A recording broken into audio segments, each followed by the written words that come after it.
e que é o mesmo modelo de recorrência, só Pois que é. aí para um negócio físico, né? Você faz uma assinatura. O curso de inglês, por exemplo, ele migrou da escolinha de inglês do bairro para uma assinatura de um curso de inglês online. Hoje, Pois é. metade desse mercado, praticamente, é um mercado online.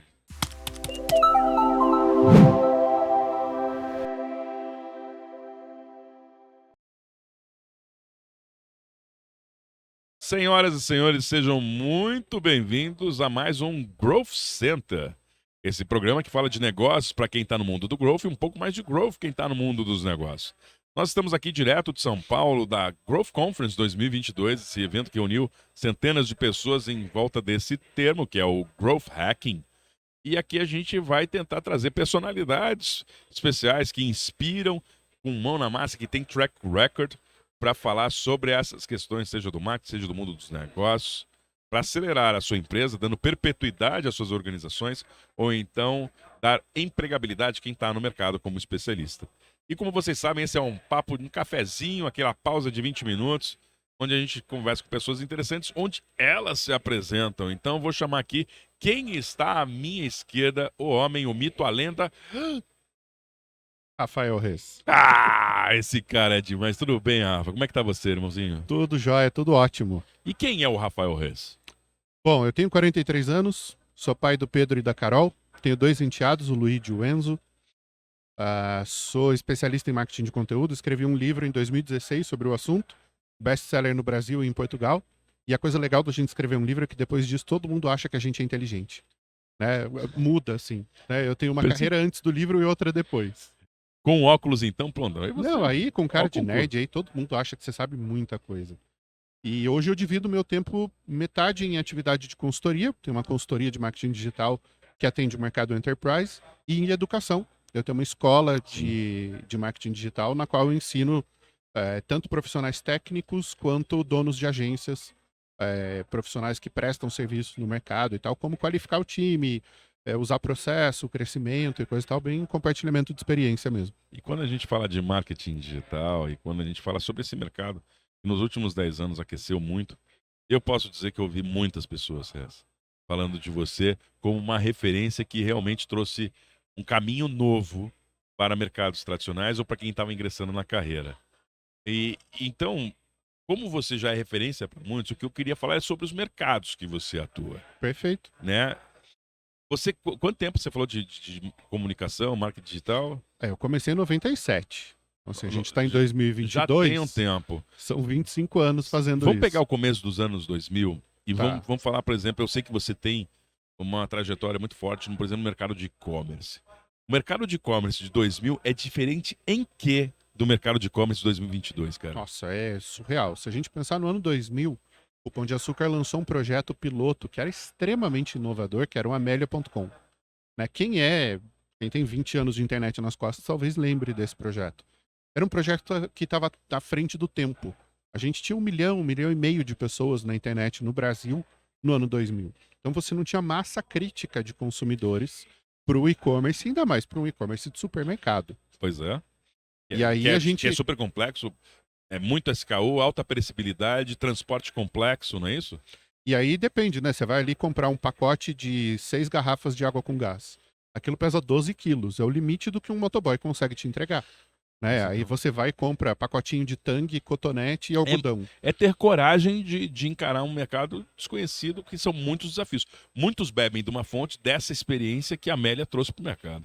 Sim, e você não tinha benchmark, você não tinha centro de distribuição especializado em e-commerce, você não tinha a quantidade de logística que você tem hoje, né? De empresas que só entregam para e-commerce. Você não tinha onde buscar referência. A própria Amazon estava começando várias ideias lá nos Estados Unidos, mas ainda era uma startup, né? Não era esse monstro que é hoje. A gente nem tinha no Brasil ainda nessa época o Arremate.com. Acho que ele é de depois disso. E aí foi comprado pelo Derremate lá na Argentina e que depois virou o Mercado Livre, que hoje é essa a potência potência que todo mundo vê. surreal que a gente tem no Brasil. E aí tem o efeito pandemia, que terminou de jogar para dentro da internet quem ainda não comprava online. Exato. Então a gente vê um crescimento de 87% em 2 anos. Mãe. Na média, a gente E não vinha... é com uma base já pequena, em 2022. Não, já era do teto. Né? O EBIT ali de 2010 a 2020 ele trazia uma média de 22% de crescimento ao ano. Cara, é um crescimento de economia chinesa, digamos Pois assim. é, surreal, né? Já é um baita crescimento. Só que aí de 2020 para 2022, você vê 87% de crescimento. Meu Deus. Então você já estava no teto e aí você dobrou a meta. Né? A gente dilmou o e-commerce. E hoje é um mercado de 350 bi por ano no Brasil. Dá pra gente dizer que existem empresas gigantes no mercado online que não tem tradição no varejo presencial? Ah, sim.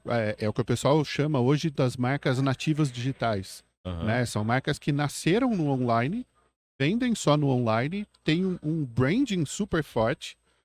Pegar um exemplo só, a Salve, que é uma marca que se tornou muito querida de várias pessoas. Sim. E a gente teria dezenas de outros exemplos e que só estão no online. Eventualmente, algumas dessas marcas estão fazendo o caminho contrário e criando lojas para experiência. Pois é. Para que as Porque pessoas elas possam sentem. ir lá. Já ia chegar até nisso. Daqui a pouco a gente vai para aquelas do varejo presencial que foi para online. Mas qual é o desafio dessas lojas que são nativas digitais? E você pode falar, algumas estão indo para o presencial para criar experiências. Mas assim, você tem desafios naturais do ecossistema. O branding é sempre um desafio, né? O que faz essas empresas escalarem é o quanto elas se conectam com os consumidores resolvendo problemas novos de uma forma tradicional ou problemas tradicionais de uma forma nova. Então, você já tinha um problema tradicional, que é comprar cosmético. Ok. Já tem um mercado estabelecido para isso. Mas ela traz uma nova forma de comprar cosmético. Por exemplo, com assinatura. Ao invés de você ter que todo mês lá comprar creme de barbear, eu uso, você não, né? Eu uso para uns pedacinhos aqui. Mas eu uso com menos frequência. Eu era um usuário mais intenso. O meu filho, por exemplo, ele toma banho junto comigo, ele ainda é bem pequenininho. E aí tem dia que ele fala, papai, você vai fazer a barba? Posso pegar o creme e tal pra você fazer a barba? Ai, que legal. Né? Então, assim, é o jeito dele de participar da experiência. E é um sonho para uma empresa de varejo você ter recorrência em cima de um produto, cara. Você tem um LTV muito, muito, muito maior. Só para aproveitar, tem gente que não está tão acostumado. LTV, Lifetime Value, o que significa? É o valor do ciclo de vida do cliente dentro do ciclo de compra. Então, eu tenho lá o CAC, que é o custo de aquisição desse cliente, o quanto eu gasto para trazer um cliente novo para a base. E aí, se eu faço uma venda para esse cliente, eu vou diluir o meu custo de aquisição em uma venda. Se eu vendo uma recorrência, vamos pegar o exemplo que todo mundo conhece da Wine. Eu vou lá e assino a Wine e durante um ano eu vou receber 2 vinhos por mês da Wine no pacote de entrada. Ao invés de eu comprar 2 garrafas e ela teria me bilhetado em R$70, eu compro 24 garrafas ao longo do ano, né? Ela vai me entregando 2 por mês, e aí ela me bilheta em R$60. Então sai mais barato para mim e ela garante um faturamento de 720 no ano.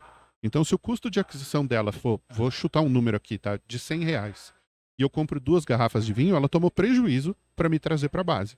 Enquanto eu não fizer uma nova compra, ela ainda gastou mais do que ela faturou na venda. Eu não estou nem falando de lucro, só de faturamento. Sim. Se ela tem um LTV no ano de R$720, aí ela repôs o custo, ela passou a ter lucro e aí ela tem um LTV muito maior. Né? Você tem o lifetime value desse cliente no ano todo e aí você tem a margem líquida que esse cliente gera, que naturalmente vai ser muito maior. Então, os programas de assinatura nasceram faz, sei lá, uns 5 anos que eles ganharam tração aqui no Brasil. Muito nesse sentido. Eu consigo vender um produto de qualidade e eu consigo ter uma fidelidade desse cliente sem ele precisar se preocupar em comprar todo mês. E aí você tem N exemplos, né? Assinatura de ração de cachorro. Você tem que comprar ração todo mês para o seu cachorro. Pois é. Tem assinatura de roupa íntima, né? Então o homem usa cueca até ficar furada. Você não precisa deixar ela ficar furada. Já envelheceu um pouquinho, já tá chegando uma novinha para você ali todo mês. Você tá sempre com a sua roupa íntima. Novo, olha que legal. Meia, enfim, né, barbeador, e aí você Tudo tem uma aquilo série. que você pode comprar mais de uma vez ao longo de um ciclo. E um dos mercados em que isso ainda não entrou com força, por exemplo, é o mercado farmacêutico.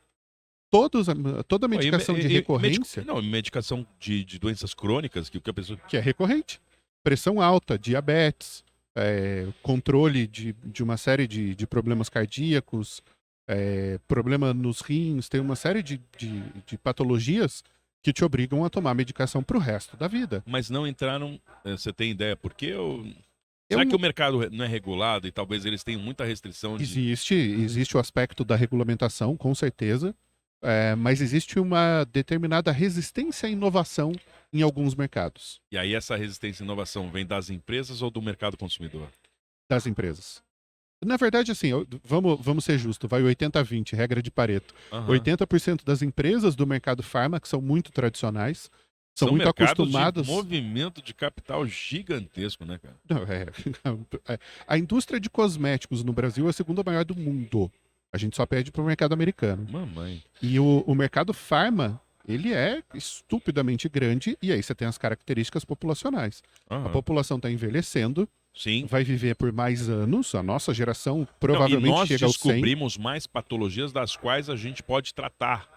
E novos tratamentos para patologias que já existiam.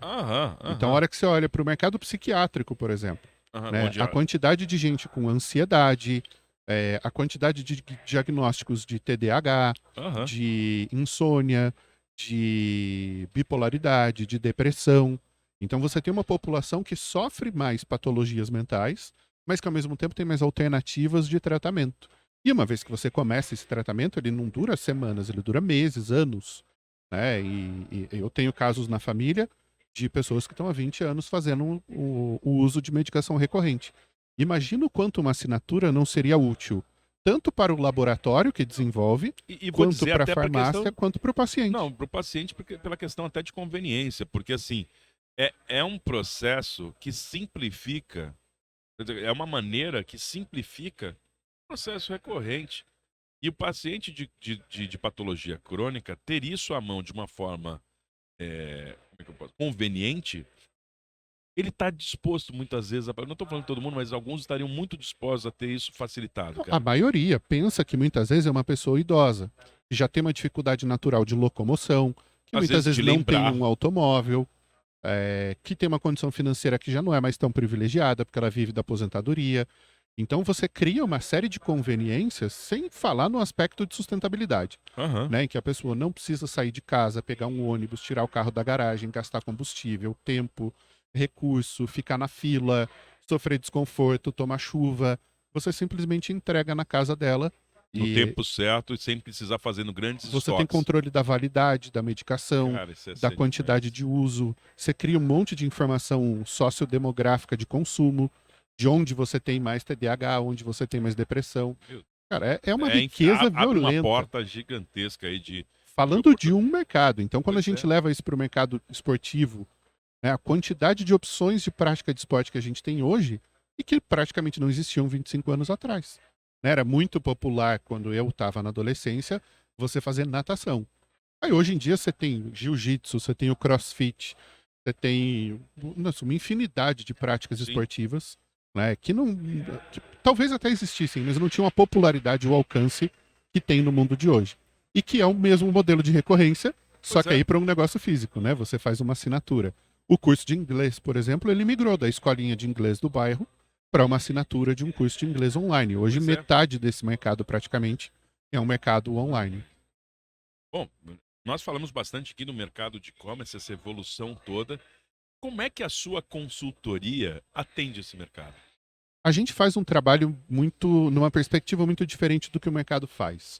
A gente trabalha com a aceleração da jornada do cliente. Então a gente mapeia o processo de tomada de decisão. Okay.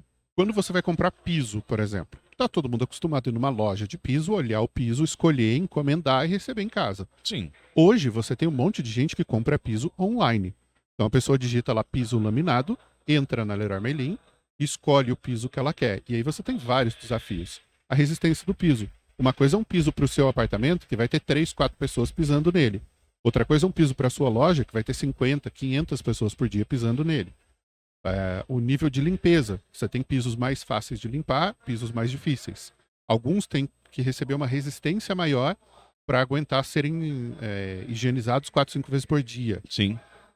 Você tem a questão de rodapé, de metragem quadrada para instalação. As variáveis para a compra são imensas. Tem vários parâmetros. Então, o que a gente faz? A gente cria conteúdo dentro do e-commerce da Leroy Merlin para ajudar as pessoas a entenderem qual o melhor piso para a circunstância específica dela. Então, tem a calculadora de metragem, tem o book de cores, tem a inspiração. de qual cor é melhor para o quarto, qual cor é melhor para a sala, qual cor que está na tendência, na moda. Você cria vários estímulos a partir do comportamento do consumidor ou maneira que facilite ele comprar. Exato. A gente entende quais são os pontos de tomada de decisão e a gente ajuda esse cara a escolher o melhor produto para a circunstância dele. Fantástico. Então ele compra mais feliz, mais seguro, ele compra com mais vontade, ele gasta mais.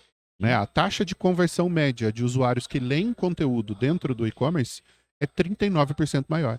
Então um cliente que clica num anúncio, cai numa página de produto, ele converte 1%. Um cliente que passa pelo conteúdo, ele converte 1,4%. Bota isso numa escala de milhões e você vê a diferença Imagina que que faz. tamanho que fica gigante. Então, a gente faz isso para Magalu. Então, a gente acabou de fazer aí um projeto para caixas de som. Caixa de som Bluetooth, caixa de som JBL, caixa de som para festa, caixa de som portátil. E aí a gente explica para as E pessoas. tudo isso tem técnica, né? Tudo isso tem métrica para fazer. Exato, é entender quantas pessoas estão buscando, qual é a circunstância de uso, se ele vai usar para ouvir no estúdio dele em casa, se ele vai usar no carro, se ele vai usar num churrasco, se ele vai dar uma festa, se ele faz um uso profissional, no caso de um DJ, por exemplo, se ele vai conectar com um celular iOS ou Android, se ele vai usar isso para ouvir um vinil. Então você tem caixa de som específica para ouvir vinil. Porque a onda de som é diferente, a amplificação do som é diferente, a equalização é diferente. E aí esse cliente é muito mais crítico e geralmente ele gasta muito mais dinheiro. Então ele quer ser educado para fazer uma boa escolha. E cá entre nós, se você consegue entregar informação que auxilie ele a tomar decisões diferente dos outros concorrentes, você sai na frente. Lógico. Imagina meu pai. Meu pai é audiófilo, ele é colecionador de LP. Tem LPs que estão com ele há 40 anos e tem outros que ele acabou de comprar e ele quer ouvir um som de qualidade. Então ele gasta 3, 4, 5 mil reais numa caixa de som. Porque para ele isso é importante, para ele isso é relevante. Não, e ele tem critérios que ele consegue atender se você conseguir fazer a descrição correta e entender como é que as pessoas tomam decisão. Essa é a melhor caixa de som para ouvir jazz. Porque ela vai ter um reverb maior para as notas graves do baixo. E aí você vai ter uma experiência melhor ao ouvir jazz no LP com essa caixa de som. Cara, isso é uma coisa que só um audiófilo vai se interessar. Agora, alguém que vai dar um churrasco, quer uma caixa de som resistente à água.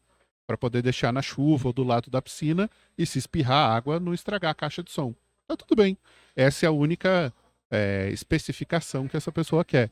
Então é entender em que momento da jornada cada perfil de comprador está e qual é o conteúdo que você tem que entregar para que ele faça uma compra melhor e com uma taxa de conversão melhor, com custo menor, com LTV maior.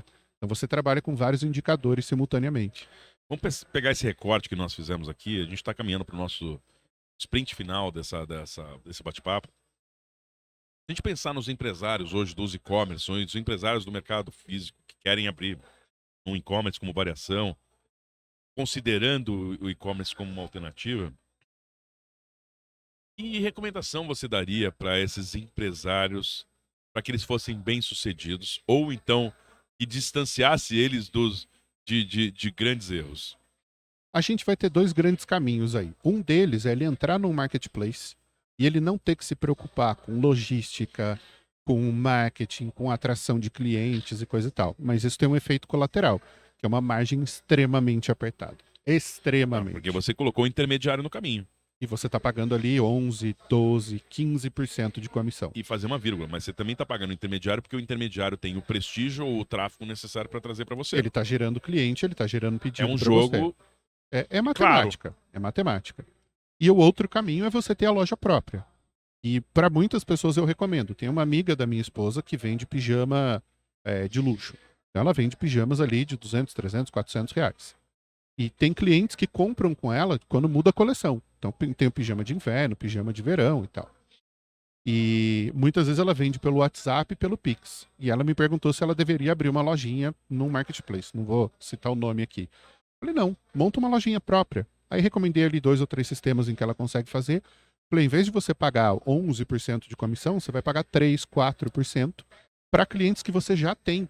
Então você já construiu essa base. Você não precisa mandar para um lugar que tem um papel de fazer atração ao mercado. Ele já está na sua mão. Porque se você não tem a base de clientes, você só tem o produto, bota no marketplace, deixa que o marketplace atrai cliente, atrai comprador, faz campanha no Fora Google, da sua aparece. bolha. Exato. Ele vai trazer clientes que você não tem.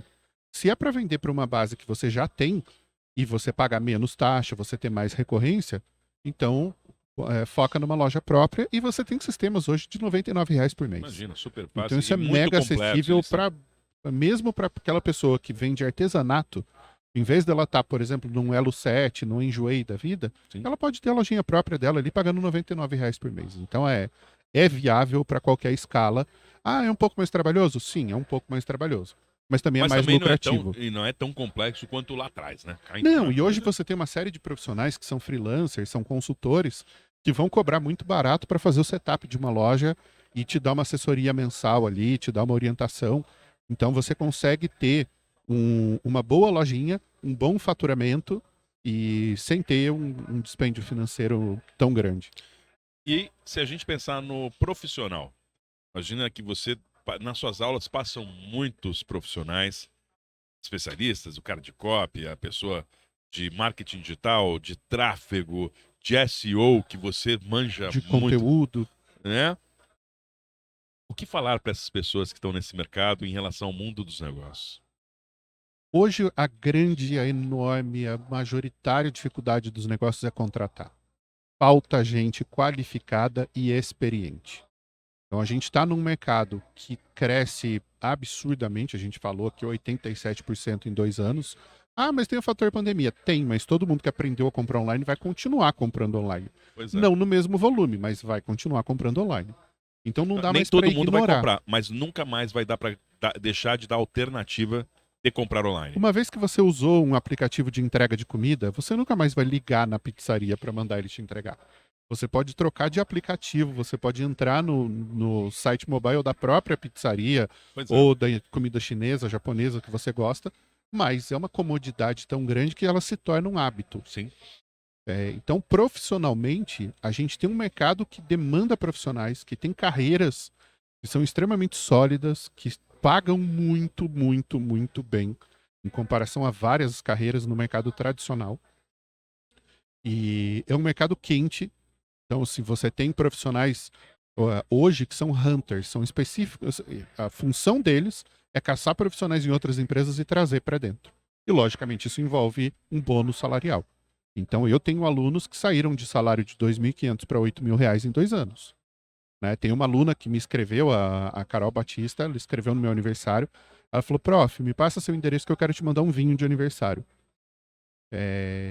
Eu consegui um emprego agora, estou ganhando R$ 8.000 e as minhas 3 filhas estão estudando em escola particular. Mamãe. E Olha, isso foi olha a depois de fazer transformação. seu curso. Eu falei: Carol, você já me deu o maior presente que você podia me dar. Quer saber que o futuro das suas filhas vai ser melhor, porque elas estão tendo acesso a uma educação de qualidade. Quer saber que a tua família hoje tem mais conforto, porque você conseguiu aplicar aquilo que você aprendeu no curso. Então eu falei: o mérito não é meu, o mérito é seu. Eu dei a aula, eu dei o conteúdo, quem aplicou foi você. Então, assim, você fala, no mercado tradicional, um salário de R$ 2.500, na realidade brasileira, cara, isso é um bom salário, são 2 salários mínimos. Vamos pensar que 70% da nossa população vive com menos de um salário Pois mínimo. é. E 50% da população nunca usou uma escova de dente e um papel higiênico. Então, assim, vamos olhar para a realidade da massa do Brasil. Exato. E aí, uma pessoa que ganha R$ 8.000, ela tem entre os 3% mais ricos do Brasil. Pois então. Então, assim, isso é... É uma mudança considerável, cara. Então, assim, mas tem gente que ganha muito mais do que isso. Tá bom, mas tem muito mais gente que ganha menos do que isso. Então vamos ser realistas. Não, e quem é... Eu falo sempre que a paternidade é maternidade e ser docente vale mais o sorriso dos nossos do que o nosso mesmo, né? Sim. Então, quando ela falou para você que o conhecimento transferido, a informação transferida gerou empregabilidade e melhores condições, eu tenho certeza que aquilo valeu o teu dia. No coração de um professor não tem coisa mais gostosa de ouvir. Isso, Pois é. A gente escolhe isso, né? Eu sou muito realizado na consultoria, eu amo muito o que eu faço. Eu realmente gosto do meu trabalho. Eu chego no final do dia cansado, mas realizado, satisfeito. Agora, a aula, eu posso estar o quanto cansado eu tiver que eu vou dar aula sorrindo e feliz. Eu amo dar aula. Minha psicóloga fala: cara, cada um nasceu para uma coisa, você nasceu para dar aula. É impressionante o quanto transparece isso no teu olhar, em cada palavra, em cada coisa. E os seus alunos, como eu falei, eu conheço muitos dos seus alunos, e eles falam mesmo da importância sua na carreira deles. Assim, sem falsa modéstia, eu faço isso com muito prazer e com uma dedicação muito grande. Mas aí, voltando no ponto da carreira, eu quis ilustrar com o exemplo da Carol, porque assim, é um exemplo para inspirar. para falar, olha, você consegue em pouco tempo, e vamos combinar que 2 anos é um tempo muito curto, Imagina, para é quase metade de uma triplicar. graduação. Não, quase não, ela triplicou o salário dela. Exato. E não vamos falar nem nisso, vamos falar assim, alguém que hoje ganha ali seus R$ 2.000 e está buscando um salário de 4.000.